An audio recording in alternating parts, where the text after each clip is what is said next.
lots of food counseling, but I would also just say she's one of my life counselors and good friends as well. So the three of us are really blessed to kind of open the circle and share this time with you, because these are practices and topics that are really near and dear to our hearts. And I always start classes that I teach with a land acknowledgement and sort of an invocation or a calling in. So if this doesn't really resonate with you, just take a moment, humor me, hang with me. But if it's your thing, then just take a moment here to take a deep breath, come together, imagine that we're in a large circle together in person. And we'll just kind of also begin with thinking about the land that the clinic resides upon. I'm reporting to you live from home, having a little feverish kiddo. So my backyard, you'll see, I'm really close to Tumwater, so I'm close to the clinic as well. And this is the ancestral lands of the Nisqually, the Squaxin Island, and Chehalis peoples since time immemorial. And it's important to me that we always acknowledge where we live and with whom we reside here, the creatures, the plant allies, just really acknowledging their sovereignty and also their community that we share with them. And then we'll take a moment too to just kind of sink into our hearts. So how I do that is I usually kind of bring both my hands together and try to create like a little fire. So if you'll humor me, if you want to, no pressure. Just getting a little warmth here. So generating some warmth between the palms, sitting nice and tall, maybe taking an inhale up and letting the shoulders creep up towards the ears. Exhale, pull them down and around. Get some nice heat. So in through the nose, out through the mouth, like you're making a little fire between your hands. I'm gonna make them toasty. Mine are really cold, so it's taking me a second. Great. And then press them really firmly together. Tuck the thumbs into the sternum. You can bow your head a little bit, or you can just kind of hold your head perfectly above the chest here. Take a nice breath in. Exhale completely. And just take a moment here to, with your eyes closed, sort of scan the body.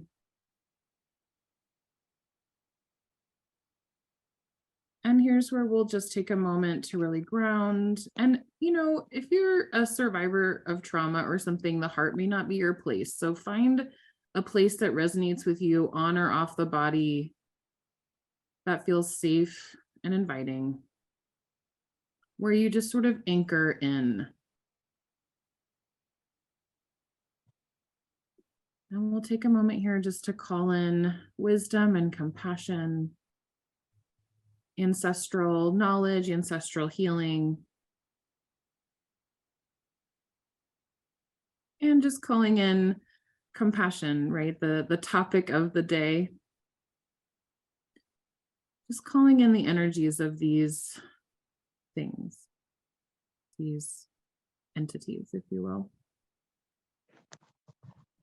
And then, of course, calling in a loving heart. Nice breath in, everybody. Easy breath out with an ah, if you're allowed to make noise where you are. And then just sweetly kind of let the head drift down to the hands.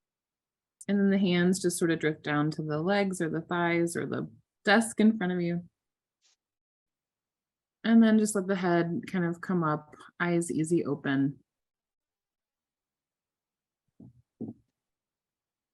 And we've just created a container together, right, for us to explore this topic. And so yes, welcome to how I like to start a class. And so without further ado, we'll just kind of tuck on a brief introduction to what mindful self-compassion is. It has its roots in Zen Buddhism. And I would say mindfulness, as we think of it today in psychology and medicine or in the West, is really kind of a term mostly, and I could be wrong here, so forgive me if I am, but I think Jon Kabat-Zinn has kind of been the forerunning MD who brought these tenets to medicine. And then a spin-off from him, and the folks that I'm going to focus on today would be Tara Brock and Kristen Neff, who are both psychologists with, I would just say too, their practices and their teachings and research are really on the subject of compassion particularly, but also through a bit of a Zen Buddhist lens. So when we think about mindfulness and meditation are often thought of as the same thing, but they're somewhat distinct. So we think of meditation as a way to, and in science we would say to access a theta brainwave state, right? But what I would say Buddhism might call it would be an enlightened state. Hinduism might call it samadhi, or getting to a point where you feel like you kind of form a union with the divine or with a divine energy. And meditation is one way that we can access that state. It's not the only way, but it is certainly one that is steeped in centuries and centuries of practice. And it's one that, has really been brought to the West, or even, a predominantly Christian kind of culture that we live in, that I grew up in. We think of it more as a prayer approach. So if you're a Christian and this is not maybe your thing, or is not resonating for you on that level, you can always just think of it as a way of getting closer to the divine, right? A way of connecting in a prayerful way that connects you to that energy. And maybe if you don't believe in those things, you could just think of it as a way of connecting to a higher sense of yourself, or a desired sense of self that is moving in a direction of health or moving in a direction of healing. So meditation is kind of an active thing. It's a practice that's performed, whereas mindfulness is like taking that meditative state out into the everyday. So walking with a sense of awareness for what is in the present, bringing a sense of presence and awareness to each moment. And things that can take us out of a present moment are, right now in the background, you maybe can't hear it, a crying 2-year-old, or maybe it's a ruminating thought, that you have, or stress that you have at work, or wherever places our mind go, and on the subject of self-compassion, it might be a place we go that is, self-deprecating in some way. So how do we kind of shift or bring that mindfulness approach to ourselves in a present moment? That would be, if I can get my, here we go. That would be kind of going into what is, self-compassion. Like, how do we bring that mindfulness towards the self? And Kristen Neff really kind of breaks this down into 3 things. I'll come back to this slide, but the first kind of pillar of mindful self-compassion, or kind of bringing in this idea of mindfulness in conjunction with self-compassion, is giving yourself kindness instead of judgment. Or step 2 would be to recognize all beings have suffering. So the first one is a kindness towards my suffering. And then the second would be a recognition of shared suffering as a state that is shared in humanity in general. And then the third step would be trying to not over-identify with the suffering, trying not to make it, and I love this graphic here, let's see, trying not to make it, I don't know if you can see my arrow here, but acknowledging our suffering without making it a bigger fish than it is, So step A, I'm always what's step A? Step A can often be really hard to do. A lot of us get stuck in, places where we're not being kind or compassionate to ourselves. So there's a lot of different ways to go about doing this. For some people, there's a movement or a way of finding a meditation or a practice. And so I have a lot of resources here and places you can go for recorded meditations, just taking a listen, just seeing. There's a lot of free things that you can access. There's a lot of apps that work around this. And I really like this. There's a lion's roar example of a meditation, is taking a moment and getting really in your heart and acknowledging in that moment when something's really hard, this is a moment of suffering. I I am not at ease in this moment. Just the step A is sort of acknowledging it, right? And then the next step would be, acknowledging that this is a part of life. This is a shared experience. I am not alone. So trying not to self-isolate, like I am not alone in the state of suffering. You might feel like you are in the moment, but there are other people on the planet experiencing a similar state at the time, or at a time that's similar to what you're going through. And then may I be kind to myself in this moment. So it's kind of like calling in, like you're just saying out loud to yourself, may I be kind to myself in this moment? May I give myself the compassion I need? So calling it in, if instead of trying to make accessing it something outside of yourself, really trying to like bring in the kindness, to bring in the sweetness with ourselves. And then kind of going back to here, really self-compassion, I think, is also accessible when we try and think of maybe ourself as an other. So this is kind of an example a lot of these teachers will give is, how would I treat someone else who's experiencing this suffering? If you've been in my office or me, I'm extremely empathic and caring, and I just really want you to feel better or to feel more like yourself. And so that's sort of, I have to like think of that in my life, like, okay, like I am really actively trying to help people feel better, and in what ways can I do these acts of kindness towards myself? There's this fabulous teacher in Bali. His name's Ratu Begas. He teaches this form of bioenergetic shaking. It's kind of like Qigong shaking. And he gets a student up to the front of the class, and the student's holding a cup, and he has this big water jug, and he just explains that, like, this cup is your vessel of energy or love that you have for capacity for. And he just starts pouring water, and he's like, this is energy or love from the divine, or that you're receiving the resources you have. And then when it starts overflowing, he's like, and that's what we can offer to others. We wait until our cup is overflowing.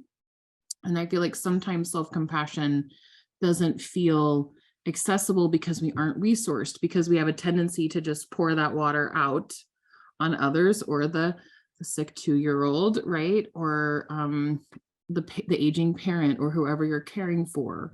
Maybe it's an aging pet, so just really doing what we can to fill our cups, and that's an act of self-compassion, right? Is feeling resourced and being sure that we can give from a place that is not going to deplete ourselves. I grew up with kind of a burn and serve mentality,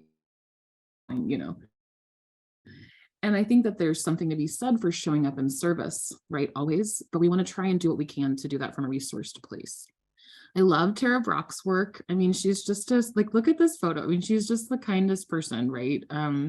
She's a radiant person whose work I really admire. And she came up with the RAIN method. And then I also just wanted to highlight this fabulous free PDF you can get on her website for working with trauma. So if you're a survivor of trauma or childhood trauma, then meditation can be an unsafe thing, right? Like, it is actually not for everyone. And certain meditations or states we're trying to access should always be done, I think, with the space to explore them, or to lose your stuff if you need to cry, to wail, to emote. And so, it's not always something we should do lightly. I'm like, a weekend is often a good thing to give yourself, like a full several days or space away to cope if we're moving through big things. And also to do that with a licensed counselor, or with the guidance of somebody who knows how to hold safe space for you.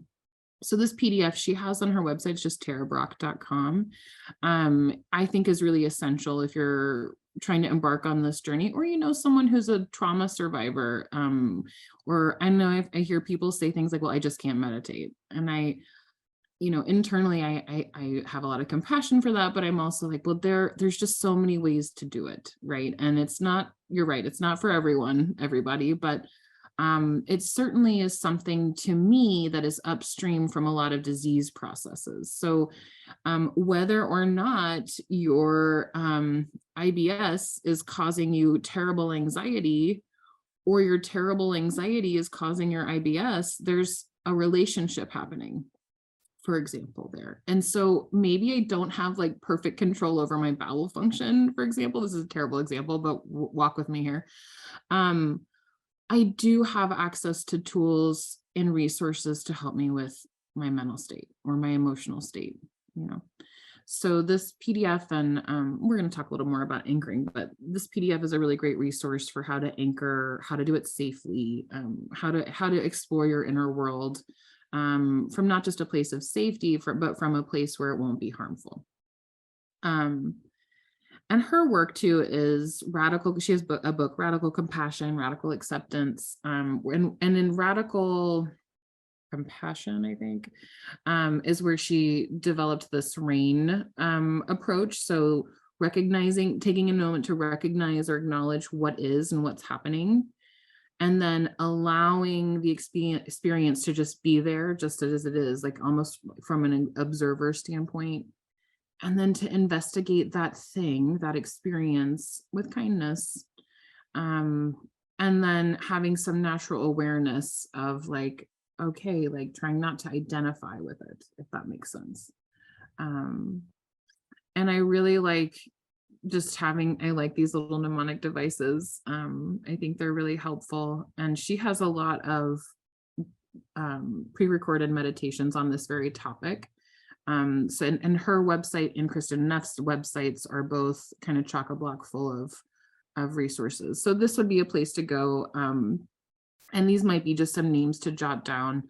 John Kabat-Zinn is mindful.org, and Kristen Neff is self-compassion.org. And then Headspace is also a really great app. They have tons of guided meditations. There's an app, it's their website. And these are just really important places if this topic resonates with you or you want to dive deeper. These are just, a few of the folks out there who have some really beautiful work in it. And as well as Kristen Neff, particularly being one of the foremost researchers on the topic of self-compassion and how it can positively affect your, not just physical state, but improving your compassion for others as well.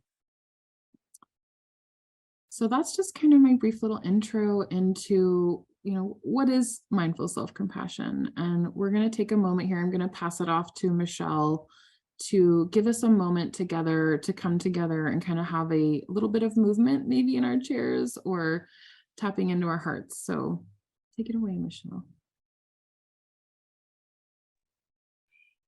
Thank you, Mary. I'm Michelle, and we're going to move our bodies a little bit. Like she said, sometimes it can be challenging to sit with your breath, and it can be useful sometimes just to move really gently with the rhythm of your breathing.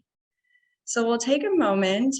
You'll notice in this photo, before we close our eyes, this beaming light, the sun at the center of this person's chest.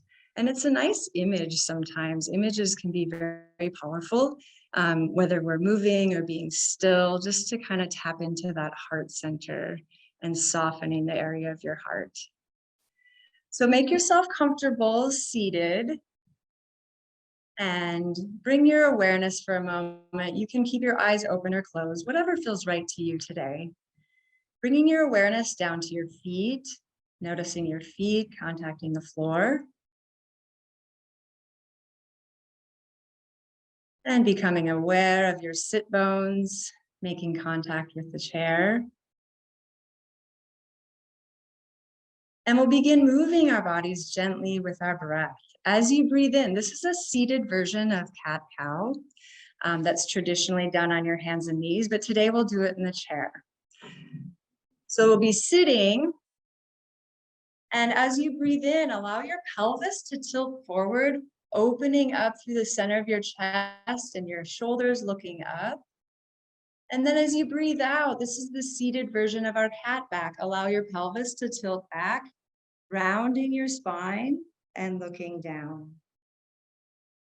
As you breathe in, your pelvis tilting forward, kind of sway back, lifting your chest and glancing up. And as you breathe out, rounding your spine and looking down. Try this a few more times, just inviting your body to flow gently with the rhythm of your breathing. Breathing in, open through the center of your heart. And as you breathe out, rounding your spine. We'll do this 2 more times. Breathing in, opening. And breathing out as you round your spine. And finding a place that's comfortable yet upright, kind of in between the rounded spine and the extended spine. And we'll move our shoulders with the rhythm of our breath. Inhale as your shoulders roll up towards your ears, and exhale as you roll them down and back. You might even make a sound as you breathe out, like a ha, releasing a little bit. Perhaps you're releasing self-doubt or judgment, letting a bit of that go with your breath out. Breathing in as your shoulders roll up, and exhaling as you roll them down and back. We'll do that 1 more time. And exhale as you release. As you breathe in, lengthening your spine. And as you breathe out, a gentle rotation to your left. So turning to look over your left shoulder. Perhaps you place your right hand on your left thigh. Taking a breath here. And releasing as you come back to the center. As you breathe in, lengthening your spine. And as you breathe out, turning to the opposite side. Glancing over your right shoulder.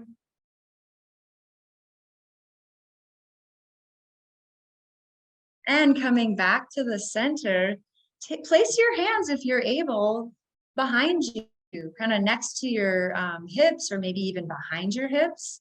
And as you breathe in, think about your shoulder blades dropping down towards your waist as you lift through the center of your chest, opening that heart space, looking up if you're able, taking a breath here. And relax, release as you breathe out. If you're able to stand, let's move to standing. I apologize, I don't have a better view here with my camera.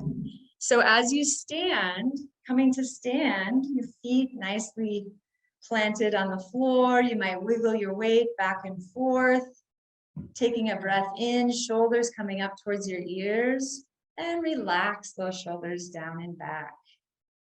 As you breathe in, turn your palms to face forward, looking up. And as you breathe out, turn your palms to face down, even rest them on your thighs and look down.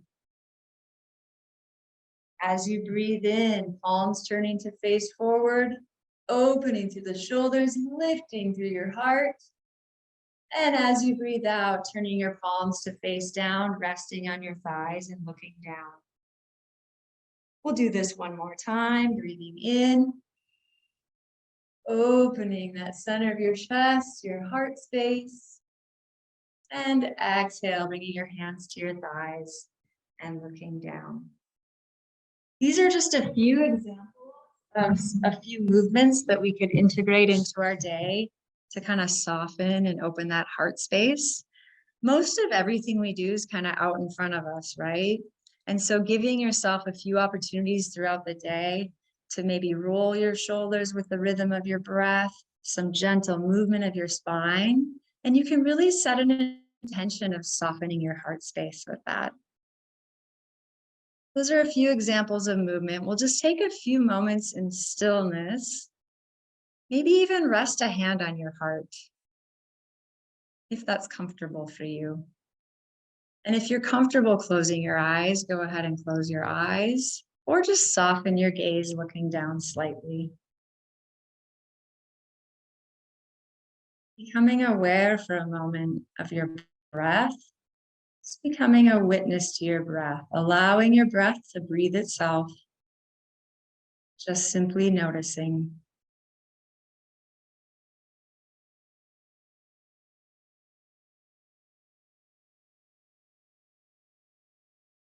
If you could imagine with each breath in, softening through the heart space, perhaps you're able to breathe in a bit of self-compassion.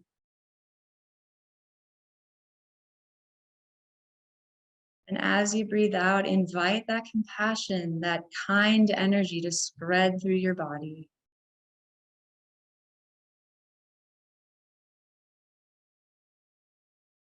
As you breathe in, imagining the center of your heart being filled with compassionate energy. And as you breathe out, imagine that compassion overflowing, streaming to every cell in your body.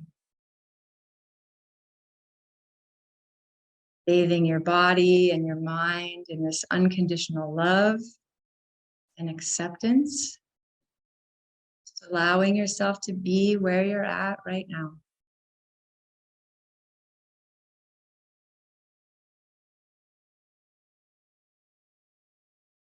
Just continue in a gentle way to observe your breath. And softening through the center of your heart. And inviting this sense of unconditional love and acceptance to fill your entire being.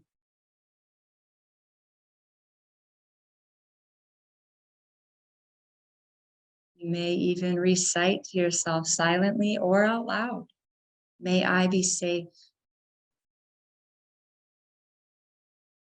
May I be happy. May I be filled with loving kindness.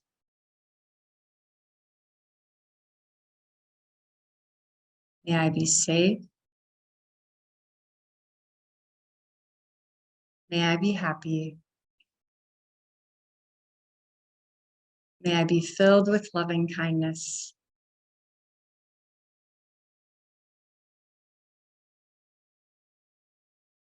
I'd like to close with a poem from one of my favorite poets, Walz. The title of this poem is Self-Observation Without Judgment. Release the harsh and pointed inner voice. It's just a throwback to the past and holds no truth about the moment. Let go of self-judgment, the old learned ways of beating yourself up for each imagined inadequacy. Allow the dialogue within the mind to grow friendlier and quiet.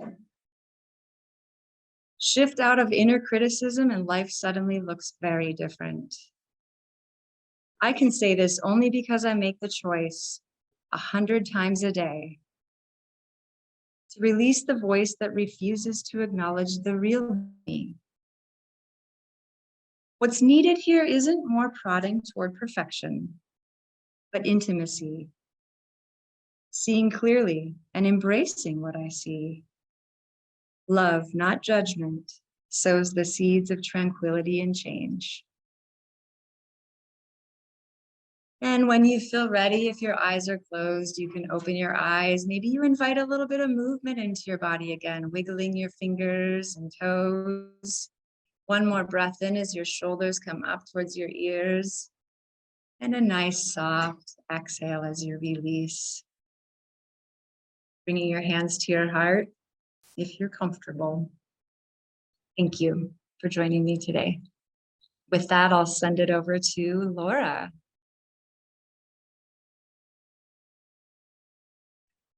Hi. Woo, that was amazing. Thank you. It's such an honor to follow that. And thank you so much for the great tools that you shared, Mary, also. I feel so calm, even though I'm about to present, I was trying to keep the calmness and bring it forward.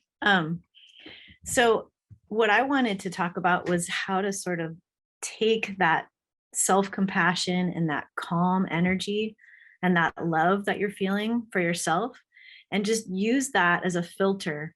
And imagine your typical day with me, with that filter in place.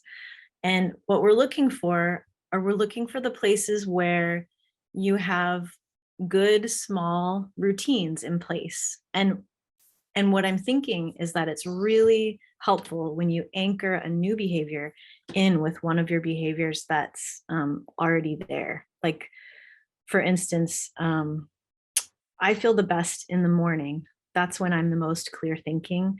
And I always get up and load the dishwasher. And that's a habit that I started a long time ago. But maybe some other people have other little habits, like they do a 5-minute meditation, or maybe they don't, but they wish they did. So when we think about creating daily anchors, and I put for longevity and clarity, because what I'm thinking is longevity. I want you to be able to do it every day and to look forward to it and to have it carry you into the rest of your life. And then clarity, getting clear about what that behavior is going to do for you. So with that in mind, and keeping this calm that we have, I encourage you to start small and to think about an established behavior that you can build onto, and make it worthwhile. So we have some examples on the next page, but I always have a glass of lemon water in the morning. And after I drink it, I always feel better. It makes my whole body wake up, and I love it. So I focus on how I feel after I drink the lemon water, and that's what carries me into the next day and encourages me to do it again. And then, of course, give yourself grace. This is so important. This self-compassion, if you're and you're quote unquote failing, maybe it's because the goal isn't the right goal. Maybe there's another way to come at this. So consider that. And now you can change the slide. Thanks. So here's some examples of things that work for some people.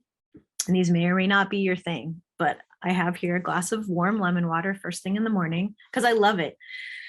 It also gets things moving, if you know what I mean. And that's nice. That's a nice thing to start your day with, just to make sure you're at home for your daily bowel movement. I find that to be much more pleasant. And then another idea is to just, when you sit down to eat, maybe you sit at the breakfast table. I don't know if you do. Sometimes I do. Just take a second and do some of the things that you just did with Michelle. Maybe take a deep breath and close your eyes. Just breathe and put your hands down for a second, and then open your eyes and start eating. That's a nice anchor for the day too. Another example here is that you can try to, and here I am with the nutrition part. This is a little more specific, but I really believe that eating more whole foods every day is helpful, and especially eating more green vegetables, unless it upsets your stomach, is always a good idea. So do you like to have cucumbers? I had a patient just the other day who we were trying to brainstorm ways for her to get more fresh food in her diet. And she goes, you know what? I really like to snack on cucumbers. That would be a great breakfast. And I never would have suggested it, but I thought that is fantastic. She came up with it, and she likes cucumbers. And now she's imagining crunching cucumbers in the morning. So another example is just warming broths. And this one's from a really fantastic handout that Dr. Mary created about warming foods and broths like ginger, turmeric, garlic, and bone broth. Having those sometime during the day, they're just really nourishing and can help you get grounded and take a breath. And then back to the specific nutrition. One of the things that can really help you get back in your body, especially in the morning and in the early afternoon, is having some protein. And maybe if you're a meat eater or you eat dairy, these are some quick examples, but there's also plant-based things like a handful of nuts, maybe a little bowl of lentils, or some stir-fried tempeh with zucchini. These are foods that will help you stay in your body earlier. And some people have this thing happen where they just sort of forget to eat all day, and maybe they'll just grab something on their way by if they're working at home. And a lot of times people feel really disconnected from their bodies when they're kind of having this daily behavior. So just trying to add one protein thing earlier in the day can help you start to get a hold of that and change it. Okay, I'm ready for the next. And these are some other tools that I like to put in my tool belt. And dietitians are always talking about portion sizes, weighing your food, keeping food logs, like having a specific diet to follow. And these are important tools, but I just want to emphasize that they're not for everyone. And I think they're really good to use for a limited time. Like keeping a food log just for a few days to look for patterns, or if you're trying to figure out if you have a food sensitivity, that's important. But you need to take what you learn and just find moderation, and don't use that to set hard limits, because every day is different. We're a different person with every day. We can't limit ourselves. And then when possible, invite a friend on the journey with you. Maybe you invite a friend over on Sundays and you cook a bulk meal together and split it up between you. You could challenge family members to help you. And I put help in quotes in my mind, because sometimes family members, that's the way to engage them, is to ask them to help you instead of trying to help them. And that's another angle you can try to just find support. And then just lastly, as I've said, and I'll say over and over again, give yourself some grace. You get to be in your body every day of your life. See if you can help yourself feel better through small daily changes, and consider your future self as someone you can visualize and care for. And with that, I'm going to hand it back to Mary. Thank you. Okay, so I kind of went through this slide. I'm really great at driving the slide bus here. Let's see. Well, we just have a couple more minutes. And so my intentional prayer for all of us is that, may we lean into more self-compassion. May we take a step in the direction. Maybe we can't achieve it in this moment, but it's a journey, right? And it's a practice. It's a moment-to-moment awareness of finding ways to just incorporate grace and ease with ourselves, with our internal dialogue, if you will. And I was trying to pull a card for today. I'm really into cards. They're my way I connect to myself. And the one I pulled for this talk or this topic was the nectar, just really bringing in the sweetness, the amrit, if you're a yogi, or it's kind of like more of a Hinduism, Ayurvedic idea, but really taking a moment to breathe in the sweetness, And at home, I can't do it, but here I can. At work, I can't do it, but here I can. I can burn a little sweetgrass for us. And this is a little quote from Braiding Sweetgrass by Robin Wall Kimmerer, which I highly recommend. We burn the sweetgrass as a ceremonial smudge that washes each of us, or the recipients, in kindness and compassion to heal the body and the spirit. And that's always my prayer for you, for us, as a planet, as a community.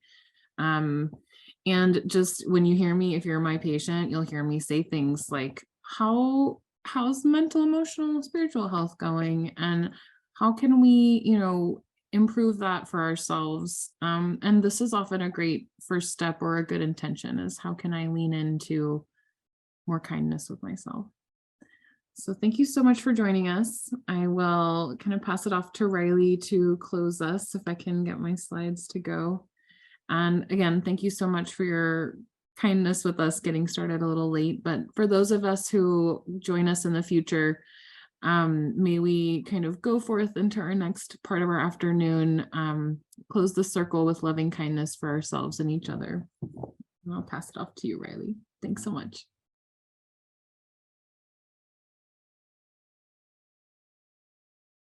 Alrighty, thank you guys so much for joining us today. If you have any further questions or concerns, or would like to see any of these providers, here is our, you can give us a call or visit our office to schedule an appointment. And without with that being said, I hope everyone has a wonderful rest of their day, and thank you for joining us yet again. Bye-bye. Thank you.